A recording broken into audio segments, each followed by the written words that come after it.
where we explore the universe one yawn at a time. Tonight, we're going on a slow, soothing journey into one of the biggest questions there is. Where does space stop? It's a question that sounds simple, maybe even a little silly at first, but the deeper you fall into it, the more it stretches your mind, like the universe itself. As always, I hope this video helps you drift off gently, or at least helps you put your worries into perspective by zooming out a few billion light years. Of course, there's a small risk that it might be too interesting and keep you awake, but if that happens, well, at least you'll have learned something fascinating along the way.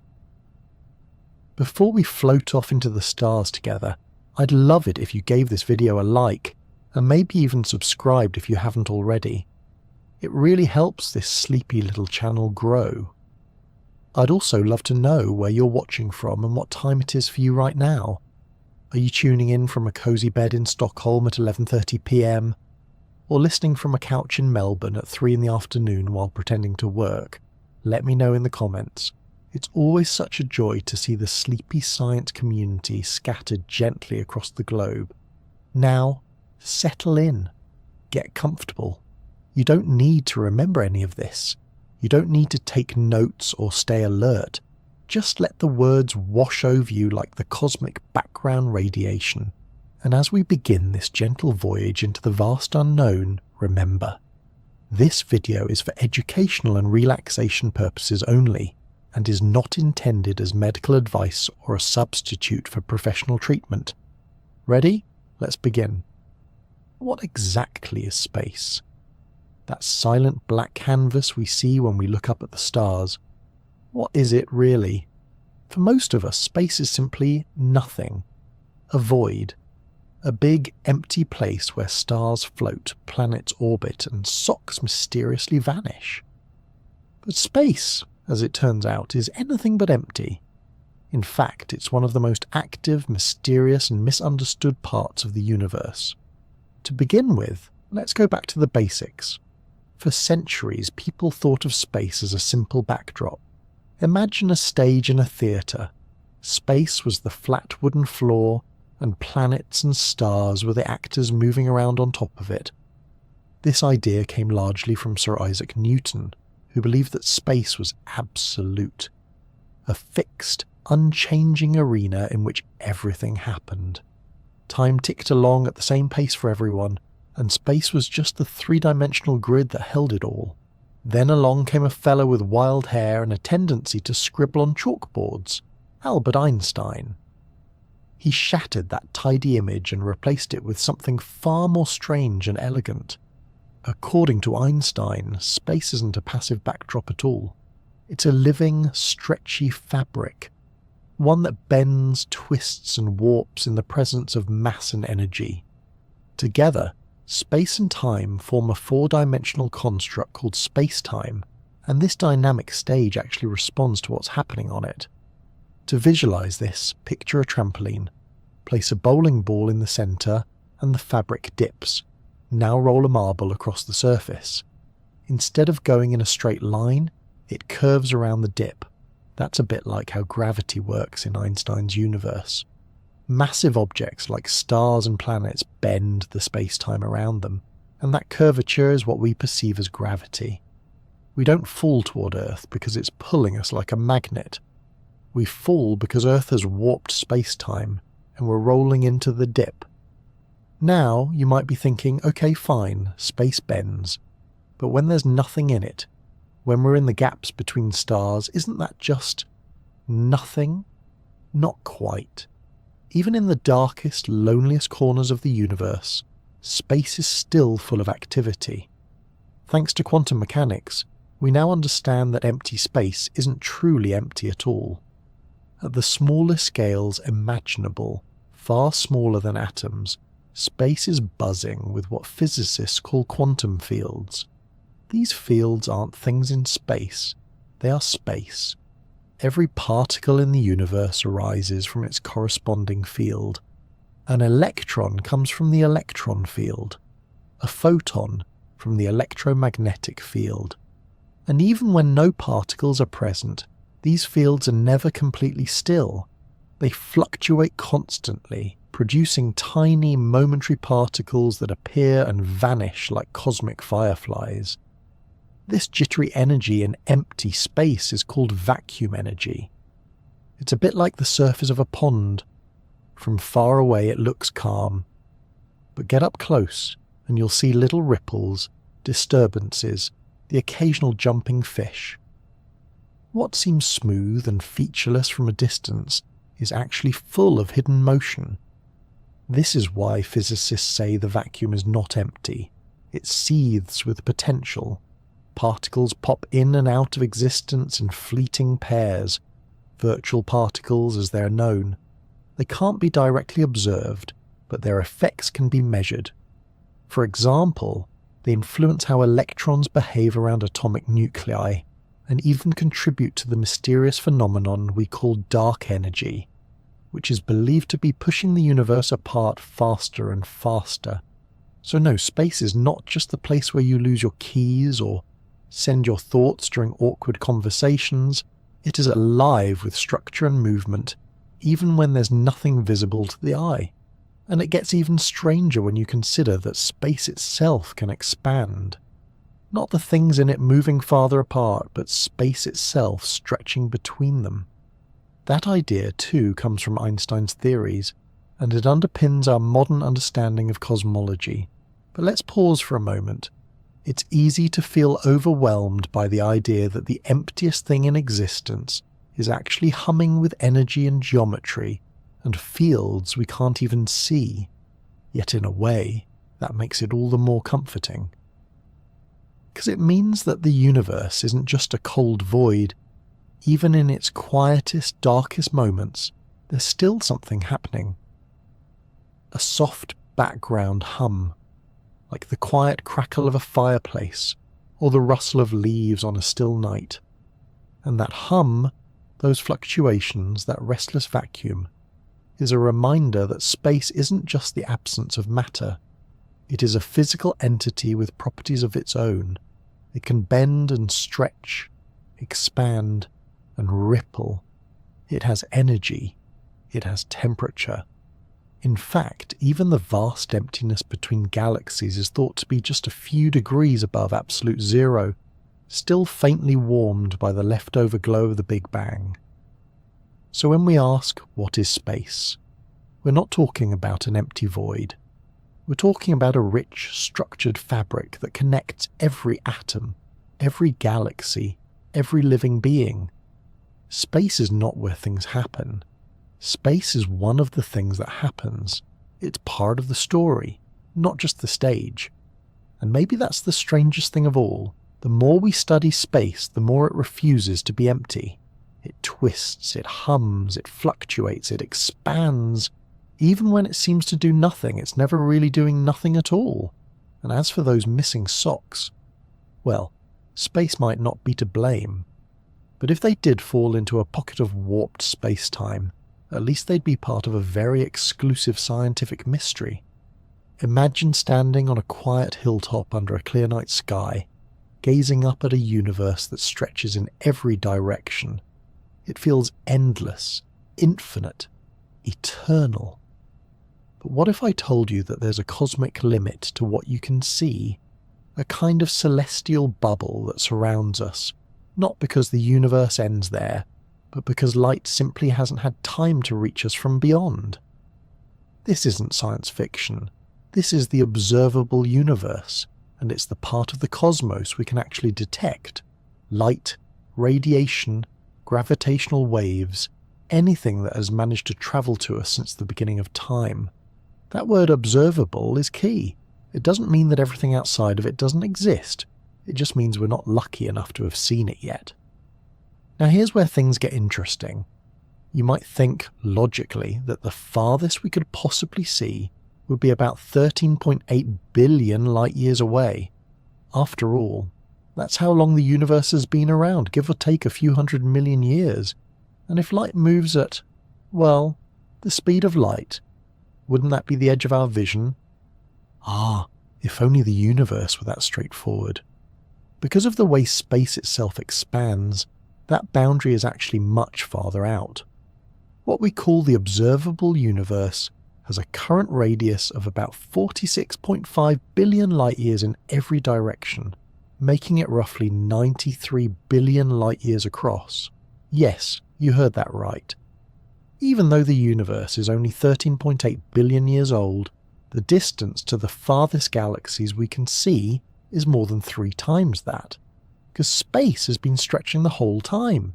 Think of it like this. Imagine placing raisins on a loaf of bread and popping it in the oven. As the bread rises, the raisins move farther apart. Now imagine a photon of light is emitted by one raisin toward another right as the baking begins. By the time the light arrives, the bread has expanded. The photon's journey wasn't across a static distance, it was across a growing one. The destination moved farther away as the light was en route. That's more or less what happens on the grander scale. This brings us to the concept of the cosmic horizon. It's not a wall. You're not going to fly a spaceship out there and suddenly bonk into the edge of the universe like a cosmic cartoon. Instead, it's more like a gentle fading of information. Beyond this horizon, light from distant regions hasn't had enough time to reach us since the Big Bang. It's as if we're standing in a vast fog, only able to see the nearby glow. The rest is shrouded, not because it's not there, but because the universe hasn't given us the signal yet. This horizon forms the boundary of our observable universe, and it's always changing. As time goes on, light from more distant regions will arrive, and the bubble will expand. At the same time, because of the accelerating expansion of space, some galaxies are moving away from us so quickly that the light they emit now will never, ever reach us, not even in trillions of years. They are receding faster than light itself, not because they're breaking any cosmic speed limit, but because the space between us is stretching too fast. In a very real sense, the universe is slipping out of our grasp. Now let's take a gentle pause to appreciate something beautiful. Every single star, every galaxy, every smudge of light we see in the night sky is within our observable universe. That's the good news. The bad news? There's almost certainly far more beyond it, maybe infinitely more, that we'll never see, touch, or study. We're surrounded by a vastness that mocks our instruments, and yet we can only peek through this little bubble of perception. What's even more humbling is that everyone, everywhere, has their own observable universe. If you were standing on a distant galaxy 10 billion light-years away, your cosmic bubble would overlap ours a bit, but it would also include regions we'll never know. In other words, the observable universe isn't the universe. It's just our slice of it. And what a slice it is. Roughly 2 trillion galaxies, each containing millions to trillions of stars. That's a lot of starlight crammed into our little observational bubble. The photons from some of these galaxies have been travelling for billions of years, only to be finally absorbed by the back of your retina or your telescope sensor tonight. Some of that light began its journey before Earth had even formed. That ancient glow is a kind of time machine, a message in a bottle from an epoch long past. And yet, as rich as this observable universe is, it may represent only a tiny fraction of the total universe. Beyond the cosmic horizon, space might continue forever. It might be curved or flat or even loop back on itself in some strange multidimensional geometry. But we'll never know. Not with light. Not with any signal bound by time and the speed of causality. There's a kind of peacefulness in that limit. Knowing we can't see everything reminds us that our place in the cosmos is fundamentally local. We don't have to understand or control the whole universe to find meaning in it. Sometimes it's enough just to sit beneath the stars and know that you're part of something much, much larger than yourself.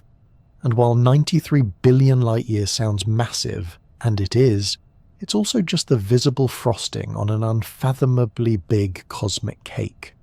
What lies beyond? We can only guess. Maybe more galaxies, more structure, more dark matter and dark energy, or maybe something stranger still. But for now, we're here, drifting inside a glowing bubble of light, information, and time. A bubble shaped not by borders, but by the patient journey of photons and the limits of cosmic time. It's not a prison, it's a gift. A slowly expanding gift that lets us see deeper into the story of the universe with every passing day. When we look up at the night sky, we often imagine that we're seeing the universe as it is right now, but that's not quite true. What we're really seeing is the universe as it was. Every star, every galaxy, every glowing dot in the sky is a time capsule. The farther away it is, the older the light we're seeing. In fact, looking across the universe is a bit like rummaging through a cosmic attic. Each layer of light takes us deeper into the past. Let's start with the humble light year. A light year is the distance that light travels in 1 year, about 6 trillion miles or nearly 10 trillion kilometers. When you look at a star that's 100 light years away, the light reaching your eyes left that star 100 years ago. You're seeing it not as it is, but as it was when your great-grandparents were still young. Now stretch that idea across the vast expanse of space. Some of the galaxies we observe are billions of light years away. That means the light we detect from them began its journey before our solar system even existed. Long before Earth formed its oceans or developed its first microbial life, that light was already racing toward a future observer, toward you. This leads us to something astronomers call look-back time. It's a way of expressing how far into the past we're seeing when we observe distant objects. If a galaxy is 8 billion light-years away, its look-back time is 8 billion years. That light has been travelling across space for more than half the age of the universe, arriving just in time to illuminate your evening stargazing or to land on the mirrors of a telescope orbiting above Earth. In a strange way, space is full of ghosts, echoes of what once was. We're not seeing galaxies as they are today. We're seeing them frozen in earlier chapters of their existence. Some of them may not even exist anymore. They might have merged with other galaxies, changed shape, run out of star-forming gas, or simply drifted beyond the reach of light due to the expansion of space. What we see is a kind of cosmic fossil record, written in photons. But it gets even more fascinating. As light travels through the expanding universe, it stretches. This phenomenon is known as redshift. Just like the pitch of an ambulance siren drops as it moves away from you, the wavelength of light lengthens when its source moves away. Since space itself is expanding, nearly all distant galaxies are receding from us, and the light they emit becomes stretched into longer, redder wavelengths as it travels. Hence the name redshift. By measuring the amount of redshift in the light from a galaxy, astronomers can determine how far away it is, and more importantly, how long that light has been on its journey. A high redshift means a very distant galaxy, and a very ancient glimpse into the early universe. This redshifted light holds clues about the structure, age, and history of the cosmos. It tells us how fast the universe is expanding, how galaxies evolve, and even hints at the mysterious forces like dark energy that are shaping everything on a grand scale. Every colour-shifted photon is a little messenger from the past, carrying encoded stories of where it came from and what the universe was like back then. Now let's talk about telescopes, our cosmic time machines. When you look through a telescope, you're not just seeing things more clearly, you're seeing them more deeply into time. A backyard telescope might show you Jupiter's clouds from about 40 minutes ago. A more powerful observatory could show you a galaxy as it appeared 500 million years in the past, back when life on Earth was still experimenting with fins and gills. Then we have the heavyweights, the great observatories like Hubble, James Webb, and future successors waiting in the wings. These instruments can peer so far into space, and thus so far back in time, that they capture the faint light of the first galaxies to ever form. We're talking about structures that began taking shape just a few 100 million years after the Big Bang. It's a little ironic that in our quest to understand the future of the universe, we have to spend most of our time staring into its past. But that's the nature of light.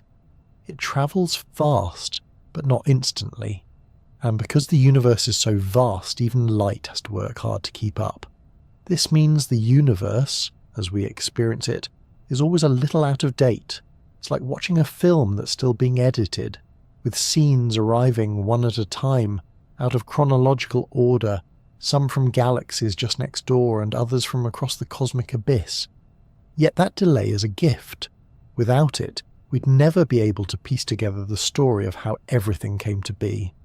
The slower arrival of ancient light lets us see different stages of the universe's evolution all at once, like pages torn from a novel and scattered across the sky. The result is a kind of beautiful patchwork of time. In one direction, we might see a relatively nearby galaxy that formed recently.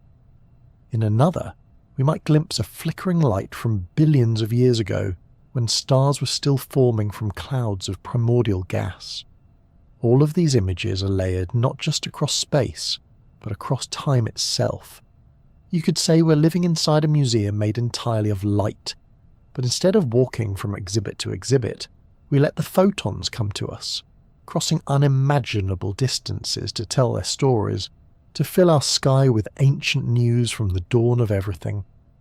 There's something quietly poetic about this idea, that every time you look up you're gazing into a time machine, that the light brushing against your eyes may have started its journey before the first tree on Earth, before the first cell, before the first breath of atmosphere. And all of this, all these insights come from simply listening to the light. By studying its colours, its shifts, and its age, we unlock a silent language spoken across billions of years, a language that doesn't just describe the universe, it is the universe encoded in motion and memory.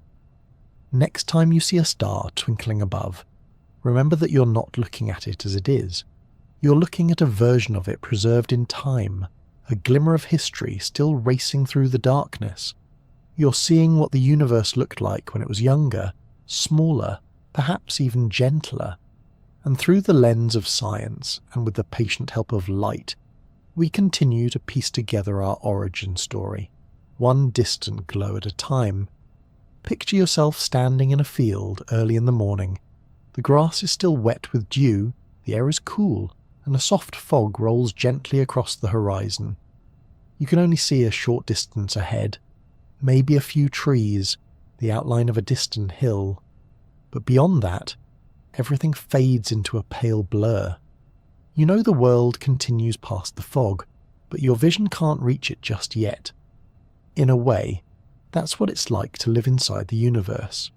No matter how powerful our telescopes become, there's a limit to how far we can see. Not because of fog in the traditional sense, but because of time, distance, and the peculiar nature of the expanding cosmos. These limits are what we call cosmic horizons, and they define the boundaries of our observable universe. Now, unlike the tidy horizon on Earth where sky meets land, cosmic horizons come in a few different flavours, each with its own rules and significance. The first is called the particle horizon. Think of it as the maximum distance from which light or any other signal could have reached us since the universe began. It marks the outermost edge of the observable universe, the ultimate limit of our current cosmic bubble. The particle horizon is shaped by time itself. Since the universe has existed for about 13.8 billion years, and because space has been expanding during that time, the furthest distance light could have travelled to reach us today is around 46 billion light-years in any direction. That's why the observable universe is roughly 93 billion light-years across. It's the grand perimeter of everything we can currently detect. But don't mistake this horizon for a wall. There's no border, no glowing edge with a no entry sign. Instead, It's a limit woven into the very fabric of time. Like standing on the shore of a vast sea, you can look out as far as the light allows, but you'll never see beyond that gentle curve. Not because there's nothing there, but because the signals haven't had time to arrive. Next, we come to the event horizon of the universe, not to be confused with the dramatic kind surrounding black holes. In cosmology, the event horizon refers to the boundary beyond which events cannot ever affect us, no matter how long we wait. It's the cosmic line in the sand. Anything beyond this point is retreating from us faster than the speed of light due to the expansion of space. That light, no matter how persistent or patient, will never catch up to us. It's a little bit like trying to send a message to a friend on a raft floating away down a river. You throw a bottle with a note inside, but the current is so strong that the raft drifts faster than the bottle can reach it. No matter how hard you try, the message will never be delivered. That's the event horizon, where communication, even light itself, becomes impossible. At this very moment, the cosmic event horizon is thought to be around 16 billion light-years away. That means there are regions of the universe we can see now, but if those regions emit new light today, that light will never reach us. We're watching galaxies that are, in a very real sense, slipping away, visible today, but destined to fade from view forever. Finally, we have the cosmological horizon, which is sometimes used interchangeably with the particle horizon, but can also refer to more general boundaries in space-time. It's a term that encompasses these observational limits and reminds us that horizons aren't just visual, they're deeply tied to the physics of the universe itself. The cosmological horizon can be thought of as the moving edge of the observable universe, expanding outward as time goes on and light from more distant objects has the chance to arrive. These horizons are constantly shifting and evolving. As the universe ages, the particle horizon grows. More light has time to reach us.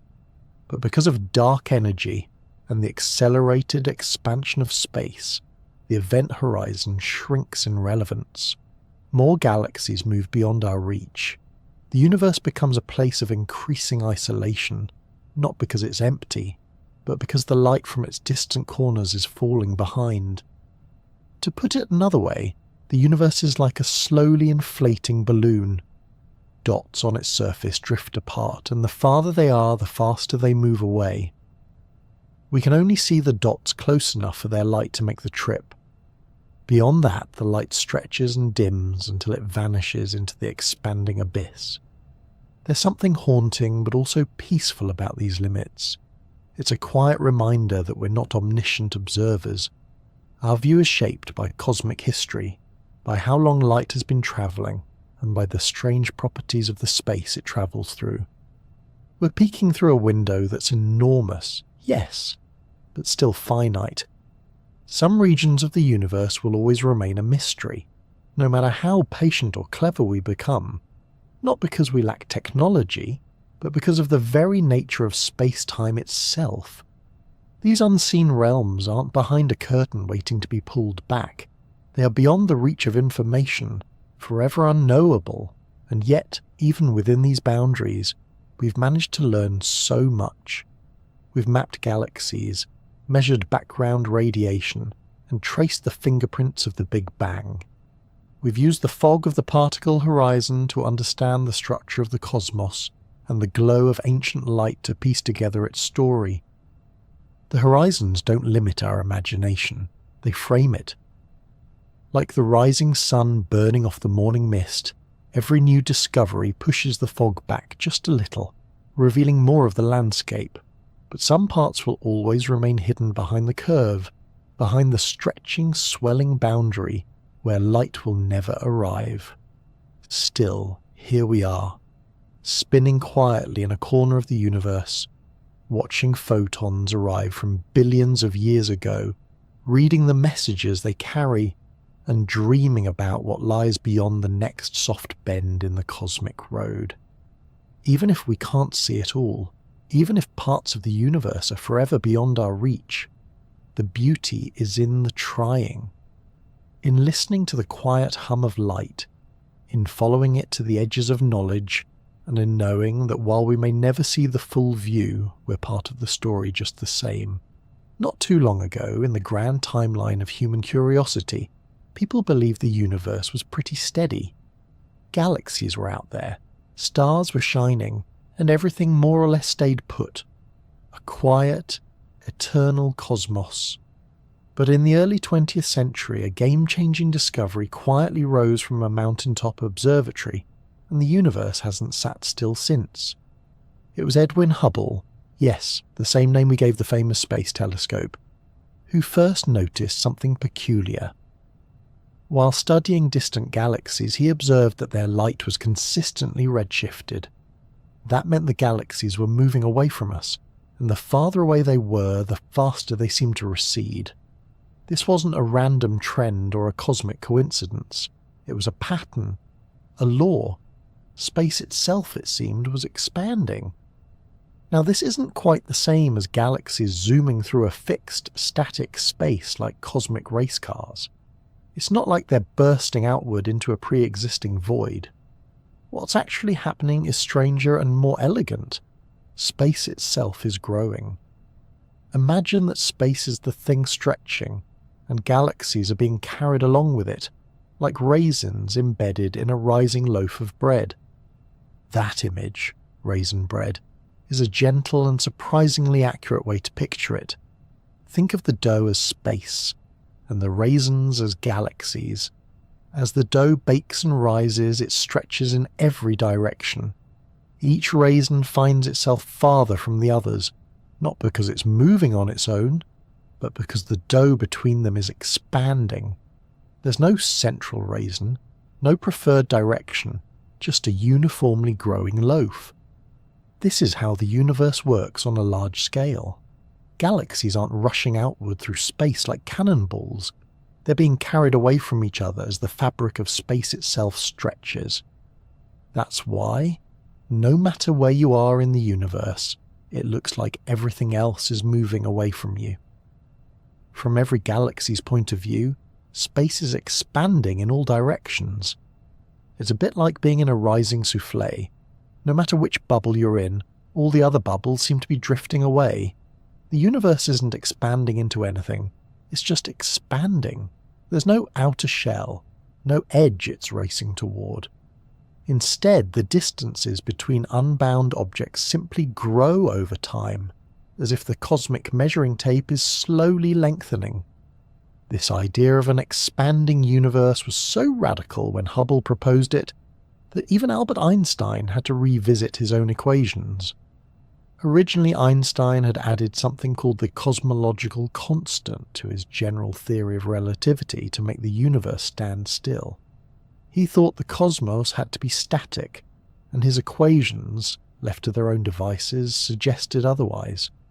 When he heard about Hubble's findings, he famously called the addition of the constant his greatest blunder, though ironically the concept has since made a comeback in explaining dark energy. The universe has a sense of humour too, it seems. But back to the expansion. One of the most beautiful consequences of Hubble's discovery is that it allowed us to rewind the cosmic clock. If galaxies are all moving away now, they must have been closer together in the past, much closer. This led scientists to the idea of a hot, dense beginning to the universe, what we now call the Big Bang. The term Big Bang can be a little misleading. It wasn't an explosion in space, like fireworks going off in a dark field. It was more like the rapid swelling of space itself, everywhere, all at once. No centre, no blast radius, just the entire universe, suddenly stretching out of a state of extreme density and heat. You can't point to a location in the sky and say, that's where the Big Bang happened, because it happened everywhere, including right where you're sitting. That expansion is still going on today, nearly 14 billion years later. Galaxies continue to drift apart, and the light they emit continues to stretch with them. The farther away something is, the more its light gets redshifted by the expanding universe. It's a cosmic stretching of time and space that shapes every observation we make. Interestingly, the universe's expansion doesn't affect everything equally.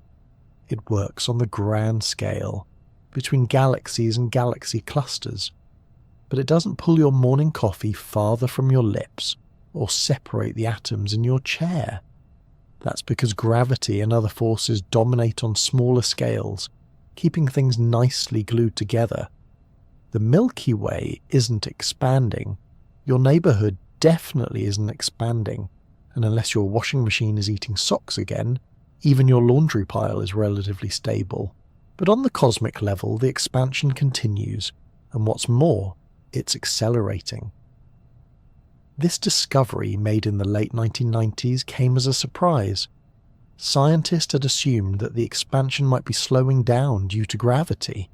Instead, they found that some mysterious force, now called dark energy, is causing it to speed up. The dough isn't just rising, it's rising faster and faster with every passing moment. No one's entirely sure what dark energy is. It might be an inherent property of space itself, or a field we haven't yet understood. But whatever it is, it now dominates the energy budget of the universe. That gentle stretch is turning into a cosmic sprint, and galaxies are receding from one another at ever greater speeds. It's a little poetic in a quiet way. The universe began with everything close together, dense and unified. Over time it expanded, cooled, formed stars and planets, and all the ingredients for life. And now it continues to drift outward, stars aging, galaxies moving apart, space stretching into the unknown.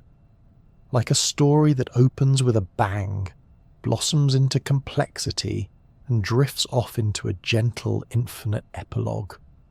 There's no sound in space, but if there were, maybe it would be the soft creak of rising dough, the occasional pop of a bubble, the slow shift of warm expansion.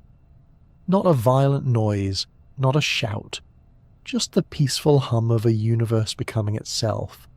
So when we say the universe is expanding, we're not talking about things flying away from some central point. We're talking about the very fabric of reality stretching, as calmly and steadily as a loaf of bread in the oven.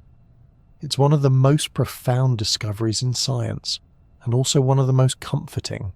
The idea that change can be slow, steady, and beautiful. And as we sit here, surrounded by stars and bathed in ancient light, we're part of that expansion. Every breath, every heartbeat, every thought you've ever had has taken place on a little rock spinning in the middle of rising cosmic dough. It's enough to make you hungry for answers, or at least for a midnight snack. In physics, there's a hard and fast rule that's never meant to be broken. Nothing can move faster than light. Not a spaceship, not a signal, not even your cousin Greg who claims he once dodged traffic by running across 6 lanes in record time. According to Einstein's theory of relativity, the speed of light, about 299 million meters per second, is the universal speed limit, and nothing with mass can ever reach or exceed it. And yet, out there in the great cosmic distance, astronomers have observed something that seems to defy this rule. Galaxies that appear to be moving away from us faster than the speed of light. Entire clusters of stars and dust slipping beyond our grasp at superluminal speeds. It sounds like physics should be panicking, but don't worry, everything's fine. The universe isn't breaking the rules, it's just playing a very clever game with them. To understand what's going on, we need to revisit a key idea. Galaxies are not flying through space like comets in a vacuum. Instead, space itself is expanding, and galaxies are being carried along with it. Think of space as a rubber sheet with dots on it. If you stretch the sheet, the dots move farther apart, not because they're crawling across the surface, but because the surface itself is growing underneath them. This is how galaxies can appear to recede from each other faster than light. It's not that they're breaking the speed limit, it's that the space between them is stretching so quickly that the total separation increases at a rate greater than light can bridge. The galaxies themselves remain obedient little citizens of physics. It's space that's doing the legwork. Here's a helpful way to picture it. Imagine you're standing on a treadmill that's gradually speeding up. You try to walk towards someone at the other end, but the treadmill is moving backward faster than you can walk forward. Eventually, no matter how hard you try, the distance between you and the other person keeps increasing. It's not that you're walking too slowly. It's that the ground beneath you is working against your motion. In the case of the universe, light is trying to travel through expanding space.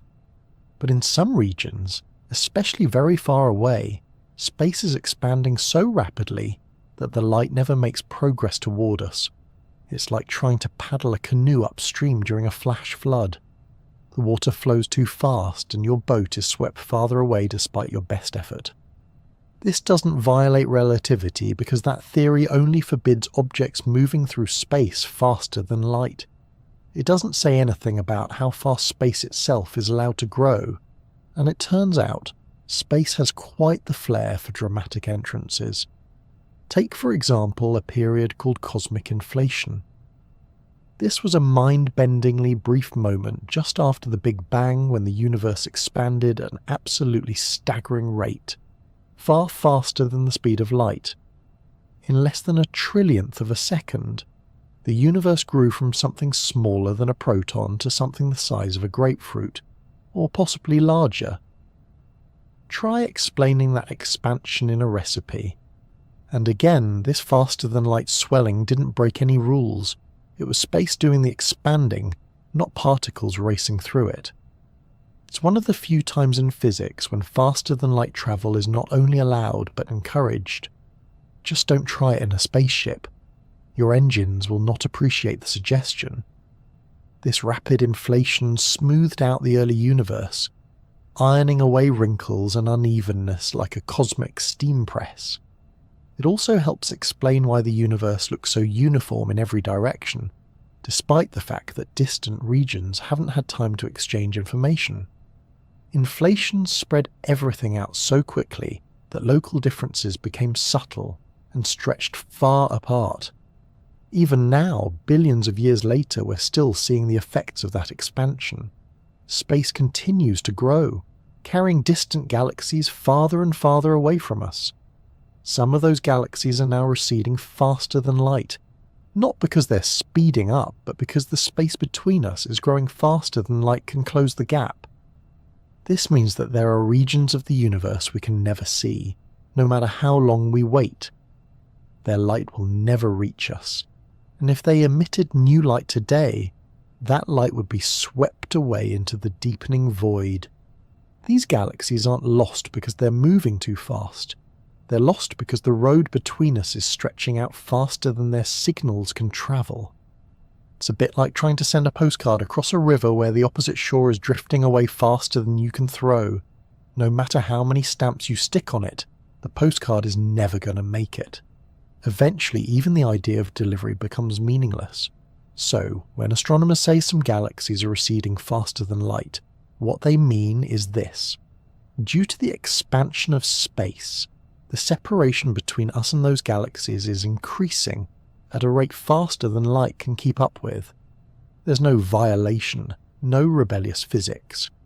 Just a clever interpretation of how space and time can flex in ways our instincts don't always understand. In fact, this cosmic trick has another strange consequence. There are galaxies we can see today, clear as day through our best telescopes, that have already crossed this horizon. They are still visible because the light they emitted long ago is still arriving. But their newer light, being produced now, is already out of reach. It will never get to us, not even if we wait an eternity. It's a little like watching the tail lights of a car that's just turned a corner. You can still see the glow, but the car itself is already gone, cruising down a road you'll never follow. The light is a ghost, a message from a past that can no longer be updated. This reality has a certain peaceful melancholy to it. The universe is full of stories we'll never hear, stars we'll never see, galaxies we'll never know existed.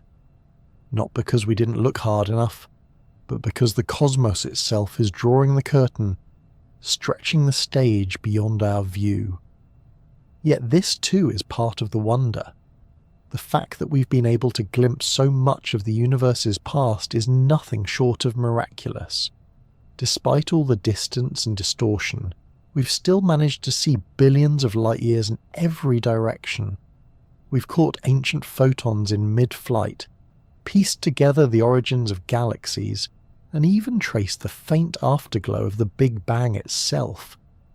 And all of this has happened from a tiny planet orbiting an unremarkable star in an average galaxy, in a universe where space moves faster than light.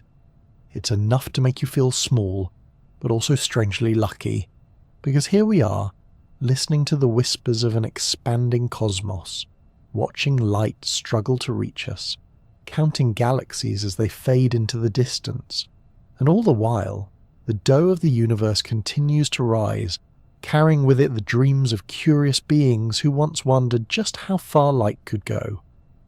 When we think about the universe, it's tempting to picture it like a big black box.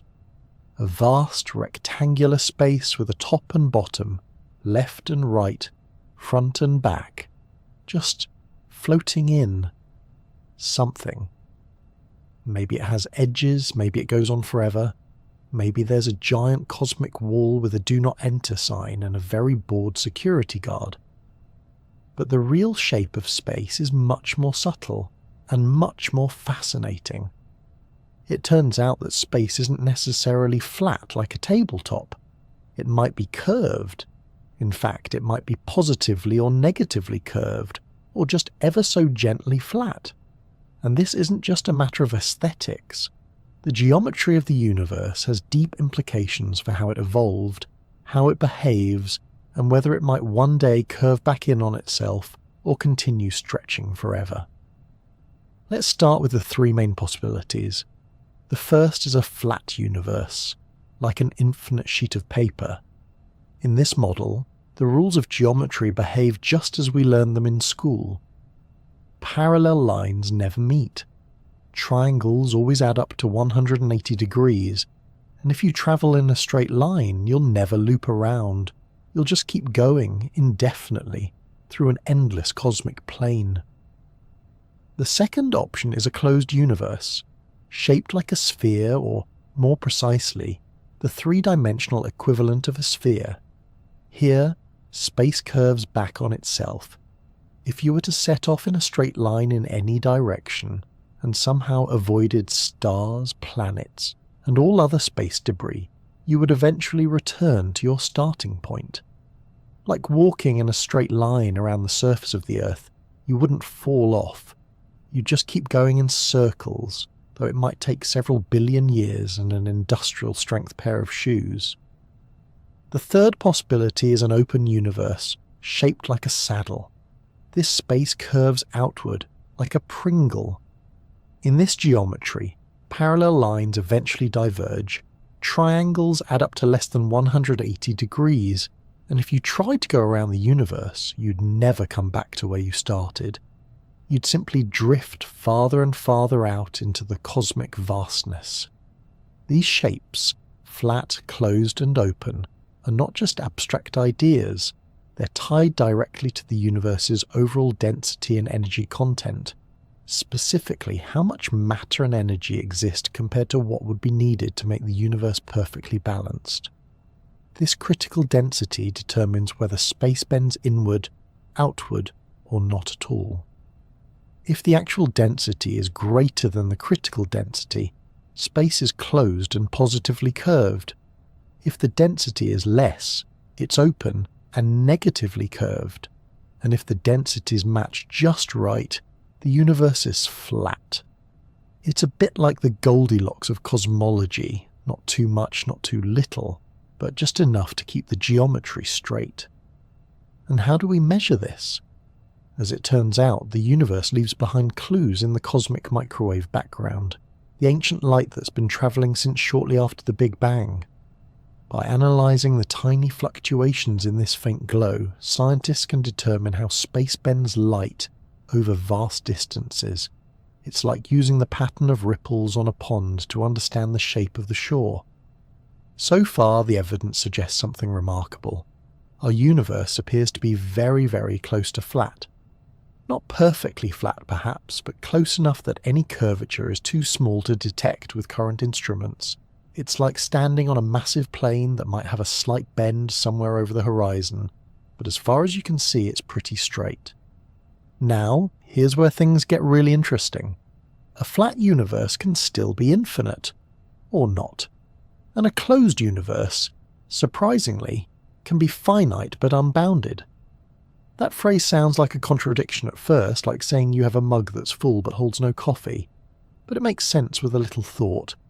Take the surface of a sphere. It's finite. You can measure the total area, but it has no edges. You can walk around the surface of a globe forever and never fall off the edge, because there is no edge. The whole surface connects back on itself. Now take that concept and apply it to a three-dimensional version. That's what cosmologists mean by a space that's finite, but unbounded. It's a closed loop, a self-contained bubble of geometry. This kind of space doesn't have a border. There's no place where the universe ends and something else begins. It's just space, curving back around in a grand, subtle loop. And because we live within it, we'd never be able to tell directly. We'd just keep drifting forward, thinking we're going straight, while quietly bending back toward home. Even in a flat or open universe, infinity brings its own peculiar flavour. An infinite universe means an endless number of galaxies, stars, and potentially even repeating patterns. Somewhere out there, if the universe is truly infinite, there could be another version of you listening to this same video, possibly in a slightly different pair of pyjamas. Now it's worth noting that we can only observe a small fraction of the universe. Beyond our observable horizon, we don't know how space behaves. It could be flat forever, or it could curl into a loop we're too small to detect. The curvature might be so slight that even a light beam travelling for billions of years doesn't reveal it. It's like trying to tell whether the Earth is round while standing in a meadow. You don't see the curve, but it's there all the same. Cosmic geometry also affects the fate of the universe.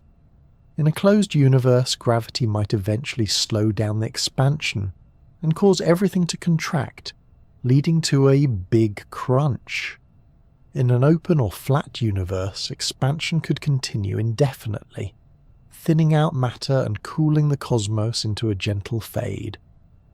Though with dark energy pushing things apart ever faster, the big crunch seems unlikely, at least with what we know today.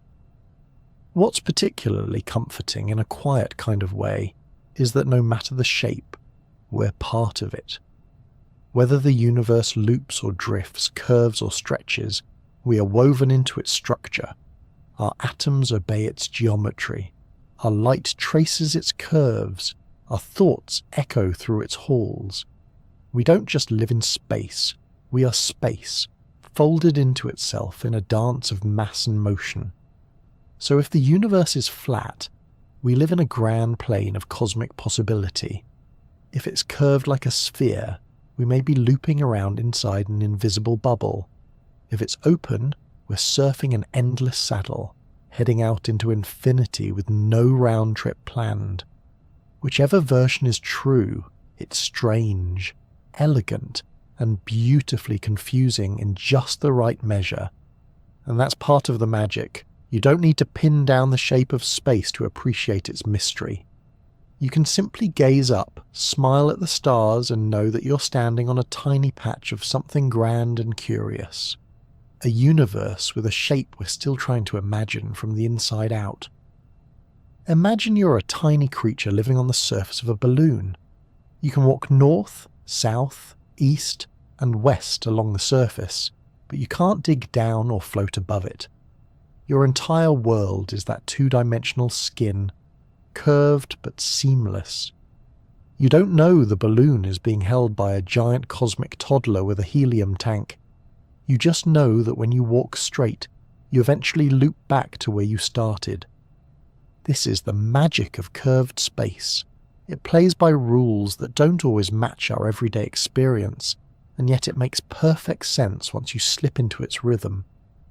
And while we humans live in 3 dimensions of space, curved surfaces in 2 dimensions give us a surprisingly useful way to imagine what our universe might be doing on a much grander scale.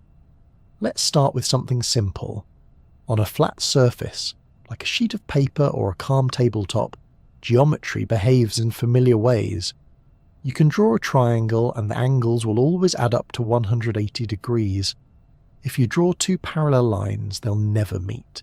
And if you start walking in a straight line, you'll keep going forever, unless you hit a wall or an unfortunate coffee spill. But now imagine walking on the surface of a sphere, say, a planet or that balloon we mentioned earlier. Geometry starts acting a little strange. If you draw a triangle using great circles, like the equator and lines of longitude, the angles can add up to more than 180 degrees. Parallel lines. They don't stay parallel for long. They converge at the poles or drift apart depending on the path. Most importantly, if you walk in a straight line on this curved surface, you'll eventually come back to where you started, without ever turning around. No edges, no borders, just a continuous loop. From your limited perspective on the surface, the space around you feels infinite, but in reality it's finite and curved back on itself. Now take that concept and scale it up. Imagine our entire universe as a 3-dimensional version of that balloon surface, except instead of curving in 2 dimensions, it's curving in 3, or rather, in a way we can't easily visualize because it curves in higher dimensional space. You and I live inside this 3-dimensional space, moving through it without ever seeing the outside, just like the balloon creature never sees the air around the balloon. In this analogy, the galaxies are like dots drawn on the surface of the balloon. As the balloon inflates, the dots move farther apart, not because they're crawling across the surface, but because the surface itself is stretching. This is what cosmologists mean when they say the universe is expanding. It's not that galaxies are flying through space like comets on holiday. It's that space itself is growing, carrying galaxies with it. And just like our little balloon creature, if the universe is truly curved and finite, then travelling in a straight line long enough might eventually bring you right back to where you began. You wouldn't fall off the edge of space because there is no edge. The loop closes smoothly. It's a finite space with no boundary, which is a strange and lovely idea. You could go on an infinite journey through a finite universe, never hitting a wall, never running out of room. The balloon analogy also helps us understand something else. Why there's no special centre of the universe. Just as there's no single centre on the surface of a balloon, the universe doesn't have a central point from which everything is expanding. The expansion happens everywhere at once. Every point on the balloon moves away from every other point as it inflates. You could pick any spot and call it here, and the view would look the same in all directions. It's worth pausing here to note that the balloon analogy isn't perfect. It's just a model to help our 3-dimensional brains wrap around a higher dimensional idea. The balloon's surface is 2-dimensional and embedded in 3-dimensional space, which we can see and picture. But if our universe is curved, it might be curved in a higher dimensional space we can't observe directly. It's not floating in a larger container. Space doesn't need an outside to curve. It can curve intrinsically, by its own properties, without reference to anything external. This idea of intrinsic curvature is one of the great insights of Einstein's theory of general relativity. Space, and space-time more broadly, isn't a passive backdrop. It has shape and structure, and that shape can evolve over time. Mass and energy tell space-time how to curve, and the curvature of space-time tells matter how to move. It's a beautifully circular relationship, one that governs everything from the orbits of planets to the behaviour of galaxies on the larger scales. The curvature of space also affects the path of light. In curved space, light doesn't travel in straight lines as we understand them. It follows the shortest path available, called a geodesic. On a sphere, that's a great circle. In our universe, it's a curved trajectory that bends under the influence of gravity and the shape of space itself. That's why massive objects like stars and black holes can bend light, a phenomenon known as gravitational lensing. So, when we gaze out at the night sky, we're not just seeing objects scattered through flat, empty space. We're seeing a web of light moving through curved space, stretched and bent and shaped by the mass of everything around it. It's like looking at the stars through a slow-moving funhouse mirror, except the distortions tell us something true about the shape of the cosmos. Now let's return to our balloon one last time. As it inflates, the distances between the galaxies on its surface grow. But the galaxies themselves don't expand, they stay the same size. That's because the expansion of space happens on large scales, between objects not gravitationally bound together.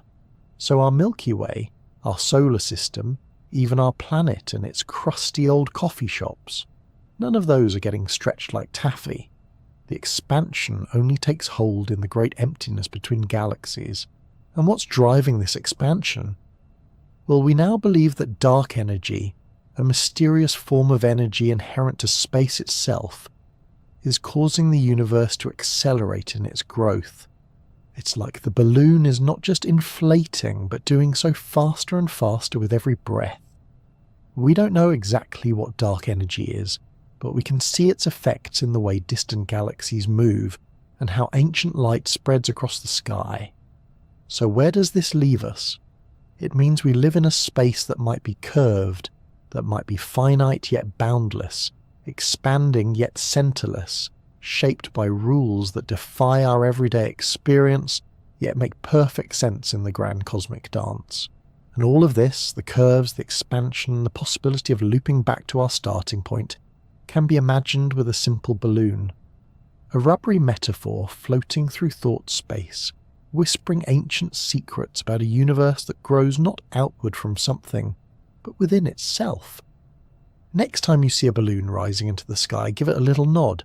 It may be full of helium and squeaky good fun, but it also carries within it the shape of something much greater. A gentle curve, a stretch of space, and the quiet idea that maybe, just maybe, the place you're headed is also the place you started, only now you've travelled the universe to get there. Infinity. The word itself feels like it should echo when you say it. It's vast, mysterious, and more than a little intimidating. It conjures up images of endless stars, limitless space, and the kind of math problems that make high school students reconsider their life choices. But what does it really mean when we ask, is the universe infinite? Is space truly unending, stretching on forever without a final border or wall, or is there something more subtle going on? Let's start with what we know. So far, everything we've measured about the large-scale structure of the universe suggests that it might be infinite. Observations of the cosmic microwave background, the faint afterglow of the Big Bang, reveal that space is extremely close to being flat. Not bumpy like a sphere, and not curved like a saddle, but flat in a geometrical sense. And in the context of general relativity, a flat universe could very well be infinite. If it isn't, it's at least much, much larger than the portion we can observe.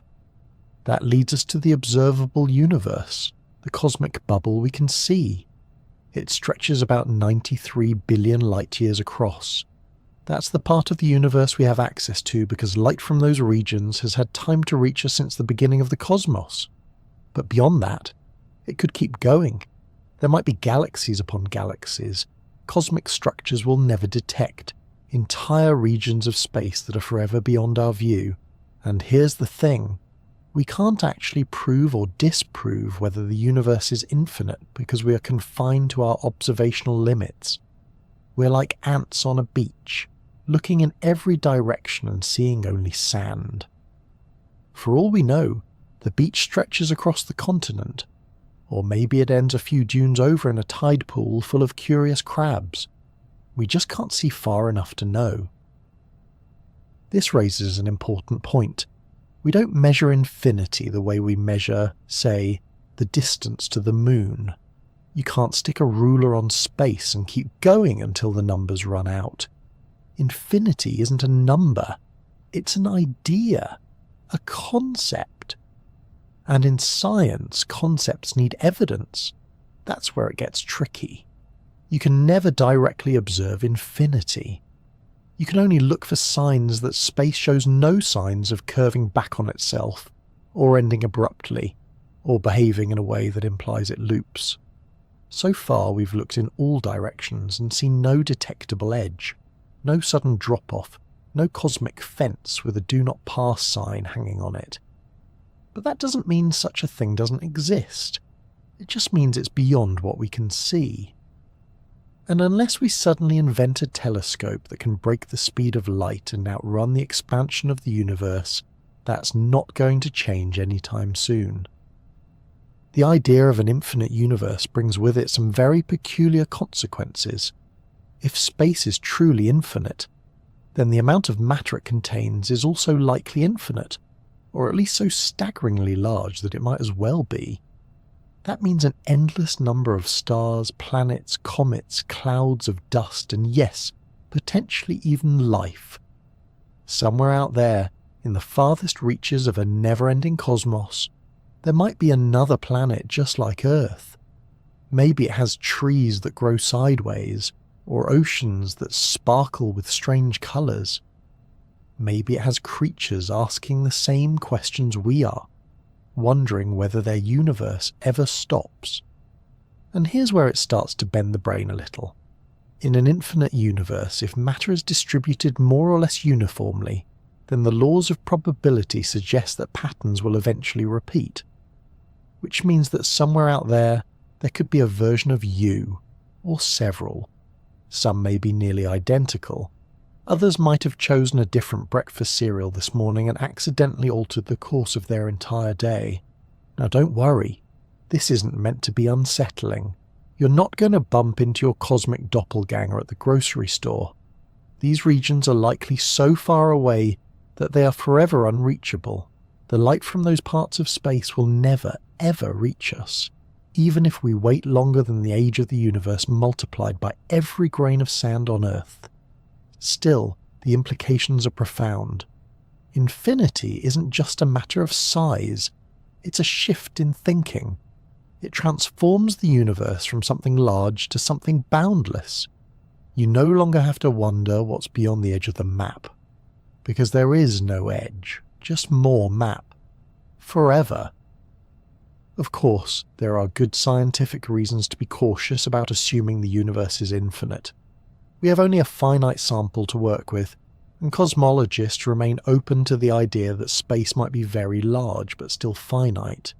It could curve gently back on itself in a way we can't yet detect, looping through higher dimensions, or forming a shape more exotic than we've ever imagined. There's also the question of time. The universe might be infinite in space but finite in duration. It had a beginning, what we call the Big Bang, and while the notion of a beginning is itself slippery, it suggests that even if the cosmos is endless in extent, it has not always existed in its current form. Philosophically, infinity challenges the way we relate to the universe. Most things in our daily lives have limits. Our time, our energy, the number of cookies in the jar. Infinity breaks that mold. It removes the boundaries and opens up a playground of endless possibility. That can be inspiring or overwhelming, or both at the same time. Some ancient thinkers were deeply uneasy with the idea of infinity. Aristotle, for example, believed the universe must be finite, because actual infinities were just too strange to accept. And even today, some scientists and philosophers debate whether true infinities can exist in the real world, or whether they're just useful abstractions. But whether or not the universe is infinite, contemplating it has value. It stretches the mind, invites humility, and reminds us how small our perspective really is. When you look up at the stars, you're peering into a mystery so vast that even our boldest measurements barely scratch the surface.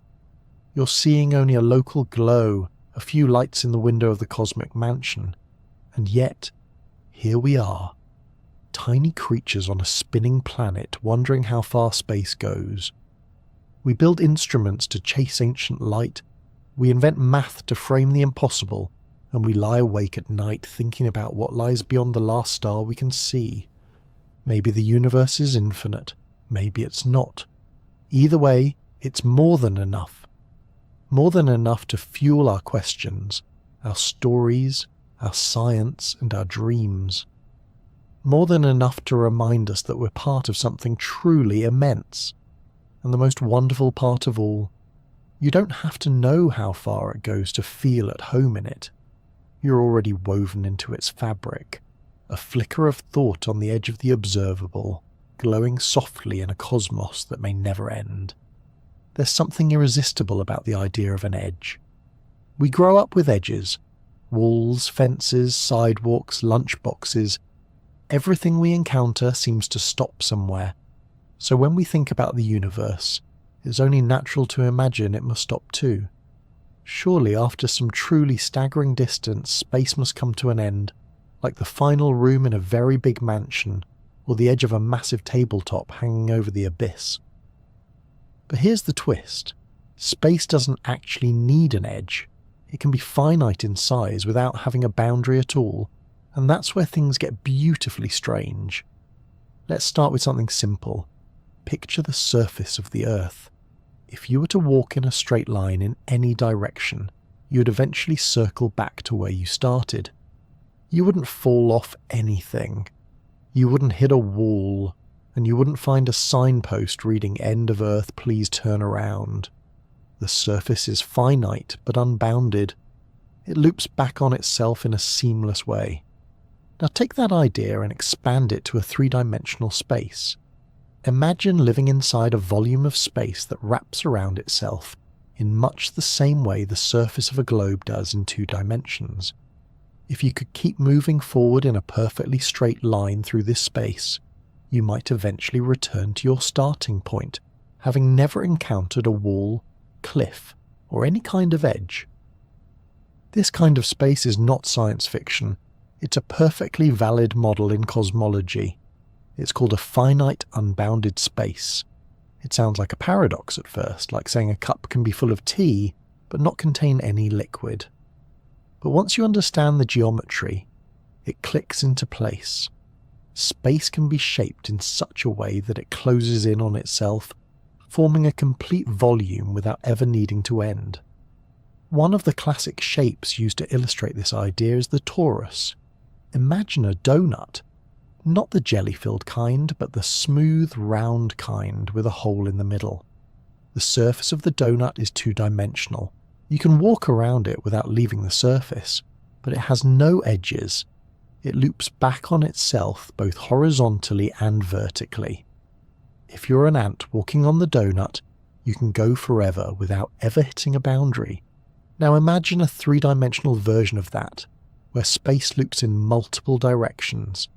This doesn't mean the universe is shaped like a pastry, but the torus helps us visualize how space might behave if it were finite and without a border.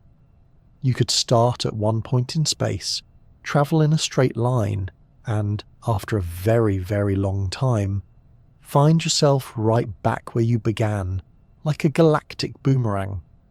Another helpful analogy comes from video games. In certain classic arcade games like Pac-Man or Asteroids, if you move your character off the edge of the screen on one side, they reappear on the opposite side. It's not that there's an invisible tunnel, they've just looped around on a map that wraps back on itself. These are 2-dimensional versions of a toroidal space. The game world is finite in size, But the edges don't behave like real-world walls, they connect.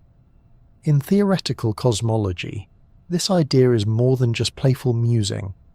Some models propose that the universe could have a topology, its fundamental shape, that loops back in subtle ways.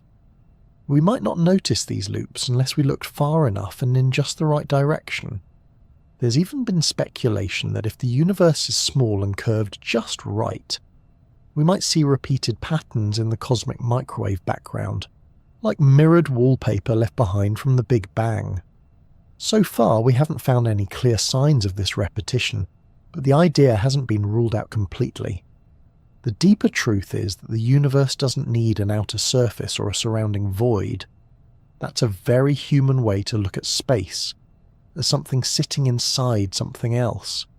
But space isn't a thing embedded in a bigger thing. It is the thing. It's not like a balloon floating in the air. It's more like the entire balloon itself, with all of us stuck on its surface, unable to step outside and look in. Even if the universe is infinite, it still doesn't require an edge. Infinity isn't a place, it's a property. Saying the universe is infinite is like saying numbers never stop. You don't need to find the last number to know that one doesn't exist. Likewise, you don't need to locate the edge of space to know there might not be one. Edges also create philosophical headaches. If there were an edge, what would be beyond it? More space? Something else entirely? A blank nothingness that sits awkwardly, waiting to be defined? The moment you introduce an edge, you introduce a paradox. If there's something beyond, then space hasn't really ended, and if there's truly nothing, then how can it be said to exist at all? By contrast, a universe without edges avoids this confusion entirely. It just is. You can keep moving forever, or maybe come full circle. There's no edge to fall off, no cosmic warning signs, and no need to define what's beyond the beyond. This doesn't mean we'll never stop asking about boundaries. Our brains are wired to think in terms of containers. We like beginnings, middles, and ends. But the universe doesn't seem to care much for our mental filing cabinets. It stretches, curves, and possibly loops, all without offering a clean border to sign off on. Interestingly, even if space has no edges, time might. Our universe had a beginning, at least from our perspective, with the Big Bang around 13.8 billion years ago. That's not a point in space, but a point in time. A moment when space itself began expanding from an earlier state. Asking what came before the Big Bang is like asking what's north of the North Pole. It's not that the question is meaningless. It's that our usual coordinates stop working. All of this paints a picture of a universe that's far more subtle and strange than a giant box. It's not an object you can lift the lid on or peek around the side of. It's more like a melody that plays itself forward, wrapping around dimensions and humming through time with no final note, no ending chord, just an endless variation. And in that melody, there are no hard edges, only connections, curves, and continuations. Whether it loops or stretches infinitely, the universe doesn't close off like a room, it opens up like an idea. Not bounded by walls, but shaped by relationships, gravity, light, motion, time. Thus, so if you've ever imagined a spaceship sailing bravely toward the edge of the universe, picture this instead. A long, quiet journey that never finds a cliff, only more stars, more questions, and more space. Not because the universe goes on forever, necessarily, but because it never had an edge to begin with. Before there were stars, before there were galaxies, even before atoms had properly settled into their roles, there was a glow, a soft, uniform light spread across the universe like a warm fog, stretching in every direction. It wasn't a spotlight or a flashbulb or a fireworks show.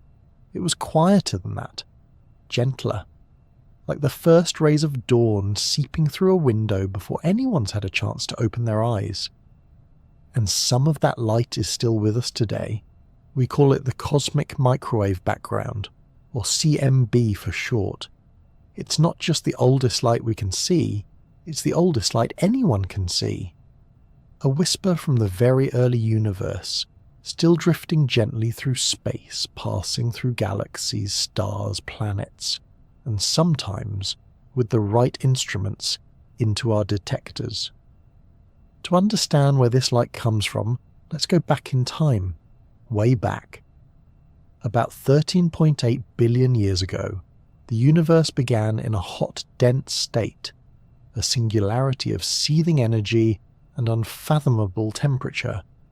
In its earliest moments, space expanded rapidly, spreading out the energy like batter in a pan. As the universe grew, it cooled. Not quickly, but steadily, like a cosmic kettle slowly taken off the stove. At first, the universe was a blinding soup of particles and radiation. Photons, the particles of light, bounced around constantly, trapped in a fog of charged particles. Electrons and protons whizzed around separately, and light couldn't get very far before being scattered in a new direction. Imagine trying to shine a flashlight through a dense cloud. That's what the universe was like for its first few 100,000 years, opaque, chaotic, and full of restless motion. But then something magical happened. About 380,000 years after the Big Bang, the universe cooled enough for protons and electrons to combine into neutral hydrogen atoms. This moment is poetically called recombination, and it changed everything. With fewer charged particles to scatter off, light was suddenly free to travel. The fog lifted. The universe became transparent, and the first light broke loose. That ancient light, set free across the cosmos, has been travelling ever since. It fills the universe in every direction, stretched out by billions of years of cosmic expansion. Once a searing blast of ultraviolet energy, it's now cooled to a gentle microwave hum, a whisper instead of a roar. But it's still there, all around us, passing through your room this very moment like a soft, invisible breeze from the beginning of time. We first discovered the CMB almost by accident. In the 1960s, two radio astronomers named Arno Penzias and Robert Wilson were using a large horn-shaped antenna to study radio signals. They kept detecting a persistent background noise, no matter where they pointed their antenna. They cleaned the equipment, double-checked their math, and even removed some pigeons nesting in the device, just in case it was their fault. But the noise remained, steady, uniform, and strangely cosmic. What they had stumbled upon, without realizing it at first, was the afterglow of the Big Bang. It was the cosmic microwave background, predicted by theory, and now detected in all its subtle glory. That faint hiss on their radio signal turned out to be a window into the infant universe. Since then, scientists have mapped the CMB in astonishing detail. Space missions like COBE, WMAP, and most recently the Planck satellite have given us a high-resolution picture of this ancient light. And what they revealed is more than just a glow. It's a cosmic blueprint, a snapshot of the universe when it was less than 500,000 years old. At first glance, the CMB looks incredibly uniform, the same temperature and brightness no matter which way you look, but zoom in closely and you'll see tiny fluctuations, little warm and cool spots just a few millionths of a degree different from each other. These gentle ripples aren't imperfections, they're the seeds of everything, tiny differences in density that over billions of years would grow into stars, galaxies, and eventually you, sitting here listening to a video about the universe in your favourite pyjamas. Those slight variations are clues. They tell us how matter was distributed in the early universe. They reveal the physics of the cosmos at its birth, and they let us test theories about how space and time unfolded in the first few heartbeats of creation. Even the shape of the universe leaves its fingerprints on the CMB. If space were curved like a sphere, or saddle-shaped, or flat as a pancake, those geometries would subtly distort the way light travels through space. By measuring the size and distribution of the fluctuations in the CMB, scientists can infer the large-scale structure of space itself, and so far all signs point to a universe that is flat, at least within the limits of what we can observe. It's a bit like looking at the pattern of waves on a pond to figure out the shape of the shoreline. The way those ripples stretch and move carries information about the environment they travel through.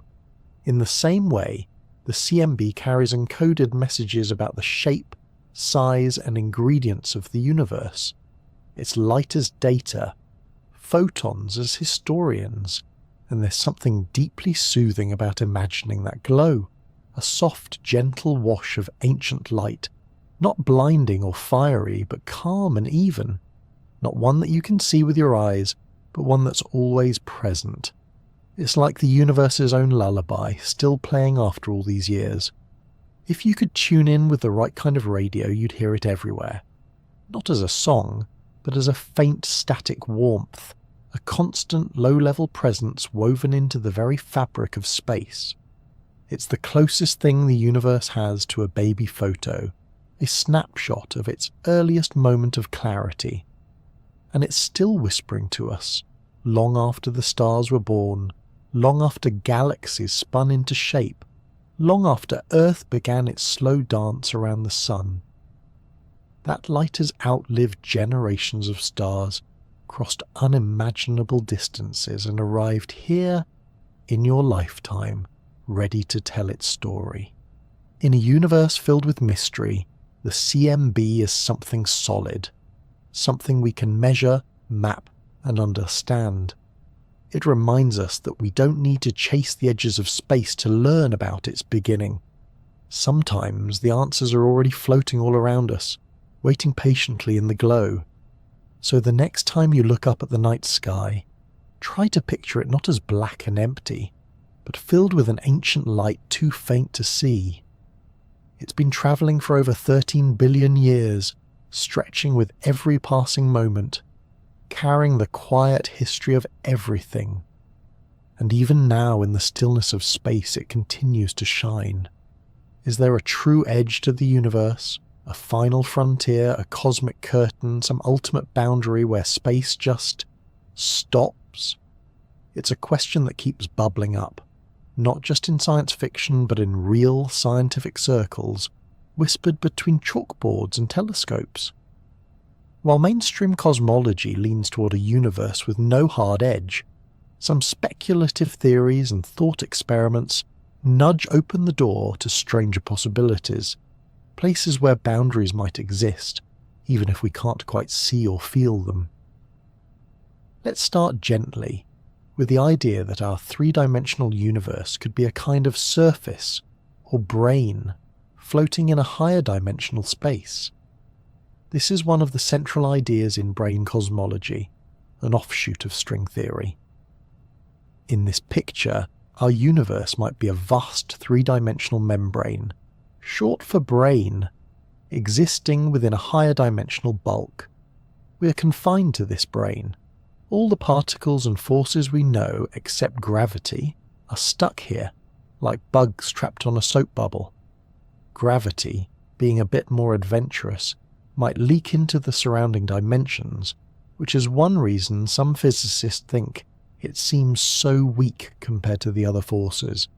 If this idea is correct, then our universe could have an edge, not in three-dimensional space, but in the higher dimensional bulk we can't perceive directly. You could imagine the brain having a limit or boundary in the dimensions we don't experience. From our point of view, everything seems continuous and edge-free. But from the perspective of a hypothetical five-dimensional being with excellent vision, we might look like a cosmic disk with boundaries at the rim. It's a little unsettling to think of being watched by something with more dimensions than we can comprehend, but comforting too. We'd be the strange mystery to them. Then there's the idea of cosmic domain walls, boundaries between different regions of space where the laws of physics might be slightly different. These walls are predicted by some theories of symmetry breaking in the early universe. Imagine that space went through a phase change, like water freezing into ice, but it didn't freeze the same way everywhere. Some regions froze with one set of rules, while others chose a different path. The borders between these patches could form domain walls, massive structures stretching across space, dividing one cosmic regime from another.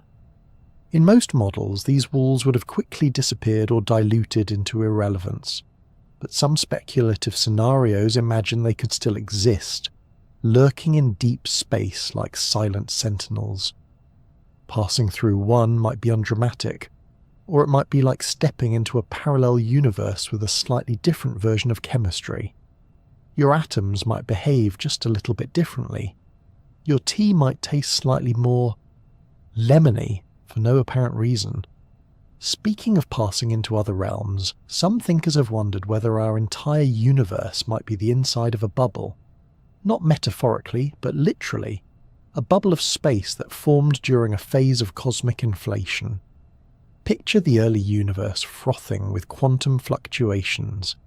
In some regions, inflation stops, and a bubble of space forms with its own properties, including the constants of nature, the strength of gravity, the number of spatial dimensions. Each bubble is a universe unto itself. This is sometimes called eternal inflation, and it leads naturally to the idea of a multiverse, a foam of bubbles, each with its own unique physics. In this view, there is a kind of edge, where our bubble universe meets the inflationary background, or where it might one day collide with another bubble. But such collisions would be beyond rare. If we are a bubble in a vast cosmic foam, our neighbours are too far away to ever meet, and the edge of our bubble would be more theoretical than tangible. Still, there's a strange poetry in imagining the universe as part of a fizzing sea of other realities, each expanding into the void like soap on a dish. And then there's Gödel's rotating universe. Yes, that Gödel, the same one who poked holes in mathematics with his incompleteness theorems.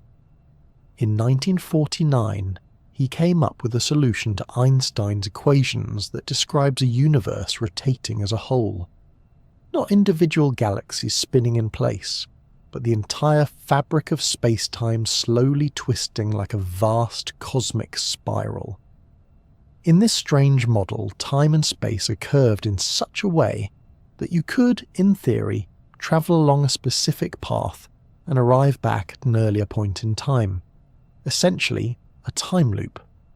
Gödel's universe has no edges, but it does blur the line between boundaries of space and boundaries of cause and effect.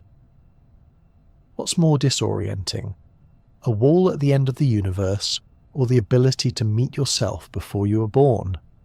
Now, before you book your round-trip ticket to yesterday, it's important to note that Gödel's rotating universe doesn't match what we observe.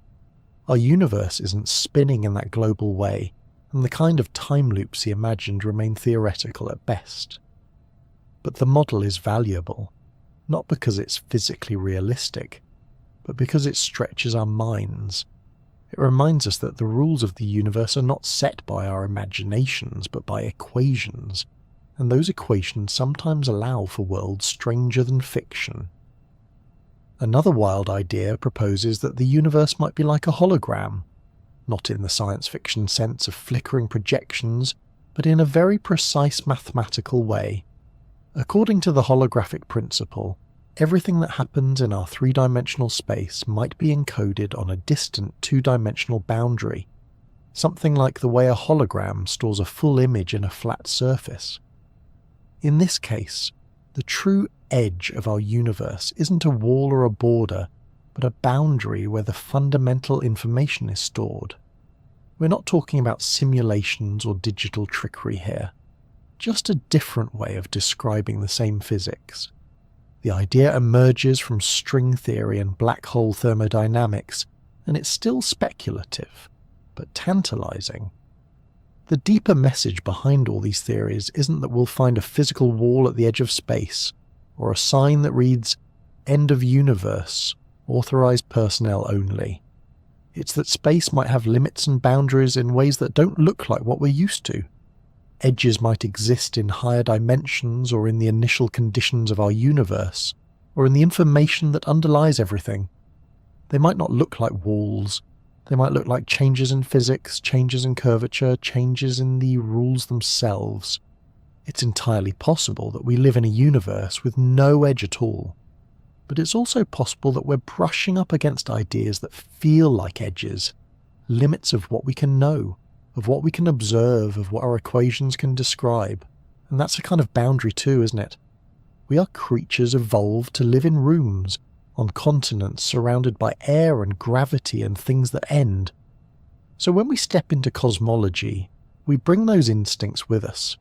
We search for edges because everything else in life has them. But the universe, as always, is under no obligation to follow our expectations. Maybe the cosmos loops quietly in on itself. Maybe it stretches infinitely in all directions. Maybe it perches delicately on the surface of a higher dimensional bubble. Or maybe, just maybe, it's shaped like something we've never thought of before. Something that curves and connects and folds in ways our minds can barely begin to grasp. And yet, here we are, floating in that mystery, wondering about boundaries while being part of something that might not have any. There's something peaceful in that, don't you think? That the universe could be endless, not just in size, but in possibility. That even the questions themselves might stretch on forever. It's a big enough challenge just trying to understand this universe, with its billions of galaxies, swirling black holes, cosmic background radiation, and space that might curve or stretch forever. We already have plenty to ponder. But every now and then, cosmologists and physicists like to stir the pot and ask an even bigger question. What if this universe isn't the only one? Welcome to the multiverse hypothesis. It's one of the most fascinating, bizarre, and thoroughly speculative ideas in modern physics. It suggests very simply that there might be more than one universe, perhaps many more, maybe even infinitely many. Universes with different physical laws, different particles, different timelines. Universes where cats walk on ceilings, gravity flows sideways, or your high school haircut choices turned out much better. Before we go too far, let's make something clear. There is no direct evidence for the existence of other universes. None. We haven't seen them, measured them, waved to them across a dimensional fence. The multiverse is a framework, not a conclusion. A way of thinking that arises naturally from certain theories, but still lives firmly in the land of speculation. That said, the idea isn't as wild as it might sound.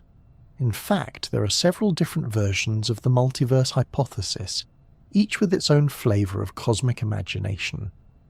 The first and most intuitive is called the cosmic multiverse or bubble universe model. This idea comes from inflation theory, the rapid expansion that occurred just after the Big Bang. According to this view, inflation didn't happen uniformly. Instead, it could have created many separate bubbles, each forming its own universe, expanding and evolving independently. Each bubble might have its own laws of physics. Some could be too strange to support matter. Others might have entirely different kinds of particles, forces, or even dimensions. We happen to live in one of the lucky ones where the conditions are just right for stars, planets, and long-winded late-night podcasts. In this bubble model, our universe is like a single soap bubble, floating in a cosmic foam. Other bubbles might exist, endlessly drifting, forever separate from ours. If you're imagining a cosmic sink full of dish suds, you're not far off. Then there's the quantum multiverse, which comes from interpretations of quantum mechanics, specifically the many worlds interpretation. This version says that every time a quantum event has multiple possible outcomes, all of them actually happen in separate branching universes. So in one universe you hit snooze this morning and stayed in bed. In another, you got up early and made pancakes. In yet another, you tried to make pancakes, but accidentally discovered teleportation instead. Each branch is a new version of reality, created by the unfolding of every possible choice and chance. This isn't just a thought experiment, it's a serious interpretation of quantum mechanics developed to avoid the awkwardness of wave function collapse. But like the bubble universe idea, it's not something we can currently test or observe. We can't jump between these branches. There's no interdimensional train station with a mustachioed conductor offering trips to the universe where you became a world-famous harmonica player. And yes, in at least one of those infinite branches, you probably have a mustache, even if you've never grown one. Statistically speaking, it's almost guaranteed. Somewhere out there, you might be giving a TED talk about alternate facial hair choices and their impact on parallel timelines. There's also the mathematical multiverse proposed by cosmologist Max Tegmark. This is the idea that all mathematically consistent structures exist as physical realities.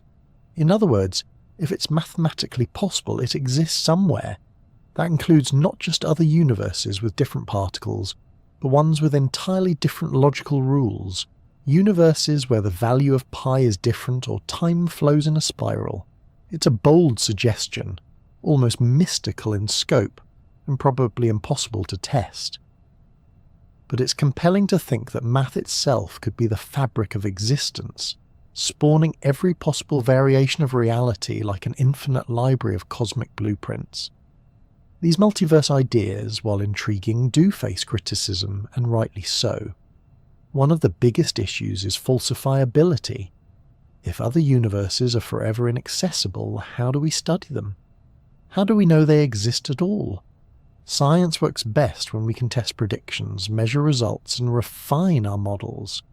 When we're talking about realms that can't be reached by any signal, it's hard to apply the usual scientific tools. Some physicists see the multiverse as a warning sign, a symptom of theories stretching beyond their useful limits. Others argue that the multiverse helps explain why our universe has the properties it does.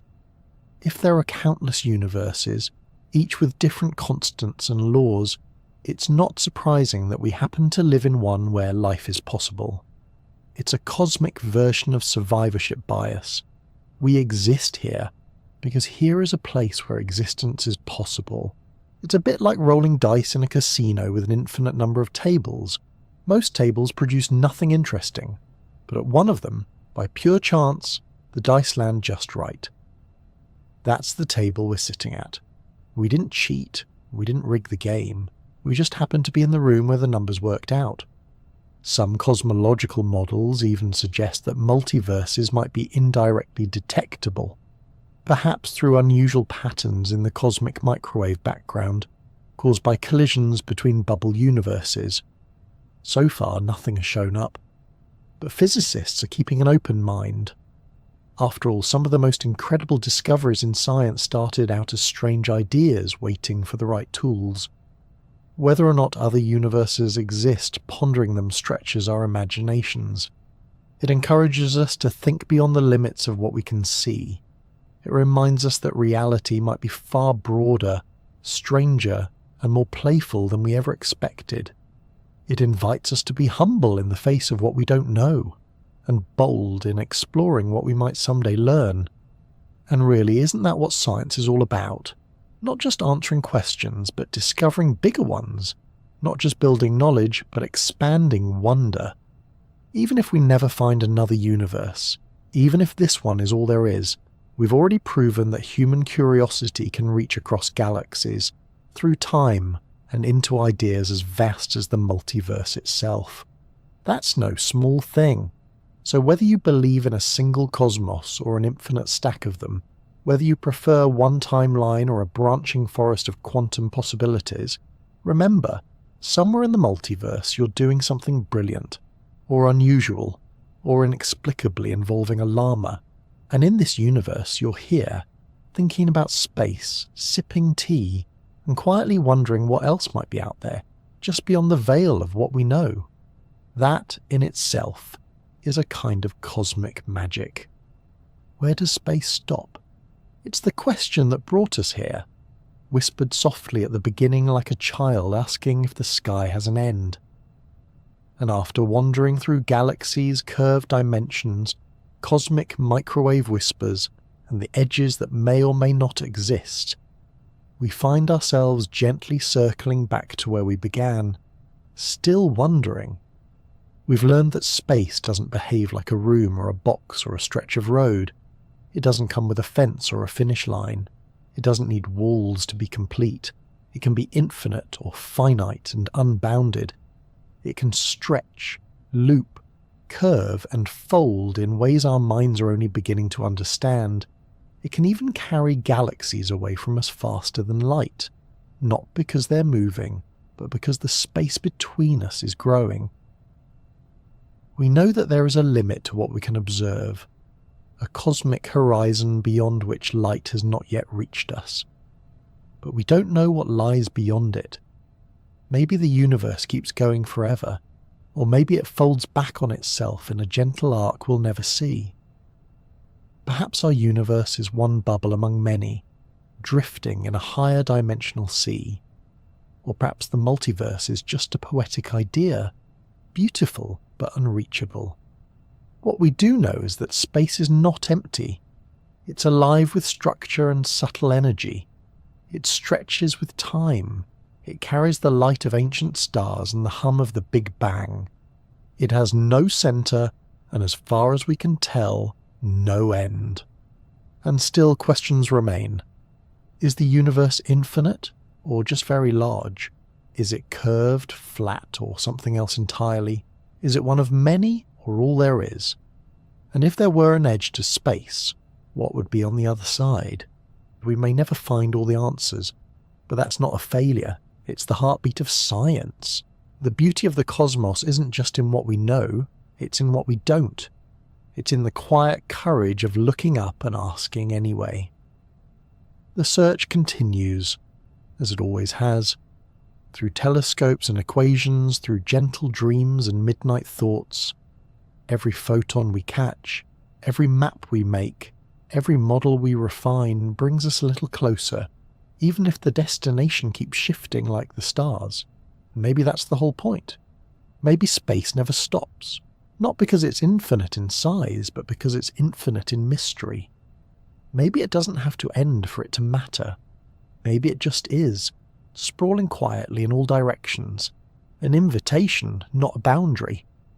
In the introduction I asked you a few things, where you were listening from, what time it was, and whether the question, where does space stop, might keep you awake or lull you to sleep.